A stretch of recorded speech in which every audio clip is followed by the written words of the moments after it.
అసలు కర్మ అంటే ఏంటి? కర్మ, దోషాలు, పాపాలు అనేవి ఉంటాయా? కర్మల వల్ల మనిషి జన్మ వస్తుంది అనేది నిజమేనా? ఒక్క మాట ఇందులో కర్మ అనే పదం ఎవరు పడితే వాళ్ళు ఎలా పడితే అలా వాడేస్తున్నారు. సరే, అది వాళ్ళ ఇష్టం.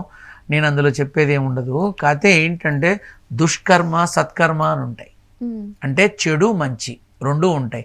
ఒకళ్ళ పట్ల మనం చేసే చెడుకి ఖచ్చితంగా వీడు కర్మ అనుభవిస్తాడురా అంటారు. ఒకళ్ళ పట్ల మనం చేసే మంచికి సత్కర్మరా, తప్పకుండా ఆ కర్మ వీడిని బాగు చేస్తుంది అని అంటారు. అంటే ఈ మానవ జన్మ అనేది ఎన్నో జన్మల తర్వాత, అంటే పురుగు, పుట్ర, రాయి, రప్ప, చెట్టు, గోద, వేద ఇలాంటివి ఎన్నో అయిన తర్వాత మానవ జన్మ వస్తుందని శాస్త్రం చెప్తుంది. కొన్ని వేల జన్మల తర్వాతే ఇవన్నీ వస్తాయి అంటారు. ఆ జన్మలని కొన్ని సెకండ్లలోనూ అయిపోవచ్చు, కొన్ని గంటల్లోనూ అయిపోవచ్చు. కానీ తాబేలు మర్రి చెట్టులాగా కొన్ని వందల ఏళ్ళు అయిన తర్వాత కూడా రావచ్చు.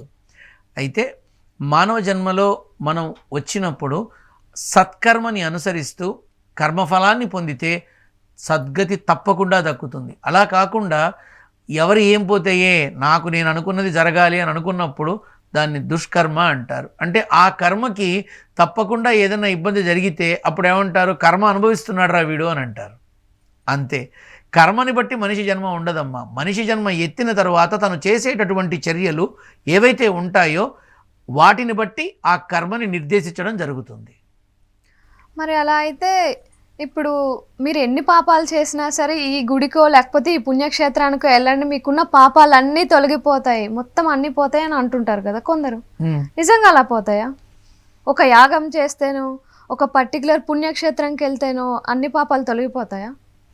చేసిన పాపాలు కట్టి కొడుపుతాయమ్మా. భగవంతుని వేడుకున్నంత మాత్రాన పొరపాటును కూడా పోతాయి అని అనుకుంటే దానంత మూర్ఖత్వం ఇంకొకటి లేదు.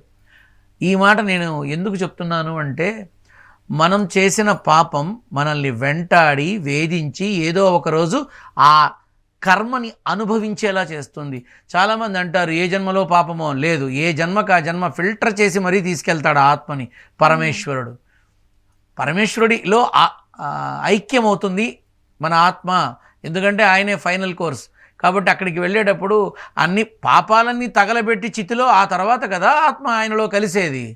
ఆయన ఏమన్నా ఈ ఐసిఐసిఐ బ్యాంక్ ఇన్స్టాల్మెంట్స్ ఆ పాపాలన్నీ కొంచెం తీసుకురా పైకి అంటానికి అట్లాంటివే ఉండవమ్మా. చాలా క్లియర్. ఏ జన్మలో చేసింది ఆ జన్మలో పరిపూర్ణంగా అనుభవించాల్సిందే, మంచి అయినా చెడైనా.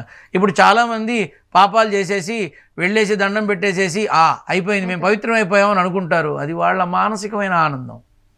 మనసులో అదొక రకమైనటువంటి ఆనందం అంతే. ఎట్లా పోతాయమ్మా? తల్లిదండ్రులు తీసుకెళ్ళి వృద్ధాశ్రమాల్లో పెడతారు. అది పాపమా పుణ్యమా? పాపమా పుణ్యమా? అది కన్నవాళ్ళని తీసుకెళ్ళి వృద్ధాశ్రమంలో పెడితే పాపమా పుణ్యమా? పాపమే. అది ఎప్పుడు కట్టిగడుపుతుంది? అచ్చా, రేపు నీకు పిల్లలు పుడతారు కదా, నీకు చూపిస్తా దీని కర్మ ఎలా ఉంటుందో అని చెప్పి సకల అష్టైశ్వర్యాలు అన్నీ ఇచ్చి లాస్ట్ మినిట్లో ఒంటరిగా మిగిల్చేస్తుంది. చాలదు. ఆకలేస్తే అన్నమేగా తింటాం, రంగు నోట్లా కాదుగా. నిద్ర వస్తే పరుపు లేదు, పరుపు పాడైపోయింది అని చెప్పి పురుగులని చెప్పేసి దాని మీద పడుకోరు, కింద చాపేసుకొని పడుకుంటారు కదా. కాబట్టి ఏ జన్మలో పాపం ఆ జన్మలో తప్పక దాని కర్మ చూపించి తీరుతుంది. మరి తెలిసి చేసిన పాపాలు ఉంటాయి, తెలియక చేసిన పాపాలు ఉంటాయి. రెండు ఒకటేనా? రెండిటికి వచ్చే ఫైనల్గా నువ్వు అన్నమాట తెలిసి చేసిన పాపం, తెలియక చేసిన పాపం. అది అదే, ఇది ఇదే. చాలా సింపుల్. సేవింగ్స్ బ్యాంక్ అకౌంట్లో వేస్తే డబ్బుకి ఇంట్రెస్ట్ బాగా వస్తుంది. అదే ఎఫ్డీగా వేస్తే ఒక్కసారి వస్తుంది. అలాగే పాపానికి చేసిన పాపానికి తగిన మూల్యం చెల్లించక తప్పదు ఈ పుడమి మీద. అది ఎవరైనా సరే. మనం పాపాలు చేసేసామే, అయ్యో ఏం పర్లేదు జాతకంలో చూపించుకొని మేము ఈ పాపం చేసాం, మాకేమిటి దీనికి ఏం చెప్తారు మీరు సలహా, మేము దాన్ని పోగొట్టుకోవాలి అని అంటారు. పోతుందా? పోదు. అంతే.